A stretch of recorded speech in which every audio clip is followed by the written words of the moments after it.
ساڵانە و لەگەڵ هاتنەوەی مانجی پیرۆزی ڕەمەزان بەشێک لە هاوڵاتیان و گروپە شاخەوانیەکان لە ناوچە جیاجیاکانی هەرێمی کوردستان بە مەبەستی گەشتکردن و بەسەربردنی کاتێکی خۆش ڕوودەکەنە گۆمی فێڵاو لە دەڤەری باڵەکایەتی لە پاشان لەو ناوچە دڵڕفێنە بەربانگ دەکەنەوە.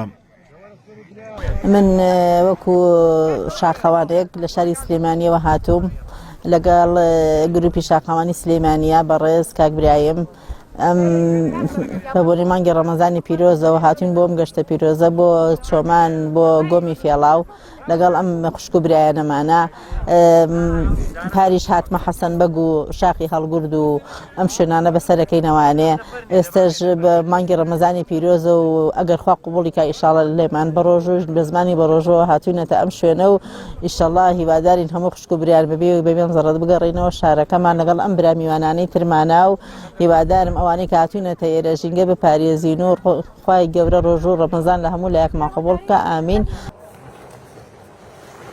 لە قەراق گۆمەکە گەشتیاران خێمە هەڵدەدەن و ئامادەکاری دەکەن بۆ مانەوەیان لە شەو ڕۆژێکدا تا ئەوەی لە ئاڵانگاریەکانی سروشت خۆیان بپارێزن. تا دێت کاتی بانجی ئێواران نزیک دەبێتەوە. لە بەرامبەردا گەشتیاران خۆیان ئامادە دەکەن بۆ ڕازاندنەوەی سفرە و خوانی بەربانگ لەسەر چەمی فێڵاو. ئەندامانی گروپی شاخەوانی سلێمانین هاتین بۆ ناوچەی باڵەکایەتی بۆ گۆمی فێڵاو کە ئەو بەرمان شاکانی حەساری سەکرانە و لەو لاشوانەوە شاخی هەڵگوردە و ئەمخوا لەخوا بە زیابێ ئەم هەمووی زۆربەی ڕەمەزانەکان دێن بۆ سەر ئەم گۆمە بە خۆشی و کامەرانی ڕۆژێکی خۆش بەسەرە بێن هەمووەکو سەیرانکردن هەمووەکو گەشتی شاخەوانی کەژوت. هیوادارم زۆربەی خەڵکێتە ئەم ناوچە سەردانی گۆمی فێڵاو بکە لەبەر ئەوەی شوێنێکی نمونەیە لە کوردستان. هیوادارم وەکو ناوچەیەکی گەشتاریشی لێ بکرێت خەدەماتی بۆ بکرێت ئەم ژنگە لە ڕێژی گەپارێزیشەوە داوا لە هەموو شاخەوانەکانەکەم بیپارێزن و پاکوتەمیز ڕای بگرێت. گۆمەکە بووەتە ئاوێنەی ناوچەکە و تەواوی دیمەنەکانی سروشتی لە خۆیدا بەردەستە کردووە و نیشانی گەشتیارانی دەدات. بەم هۆیەوە گۆمەکە ناوی فێڵاوی پێبەخشراوە.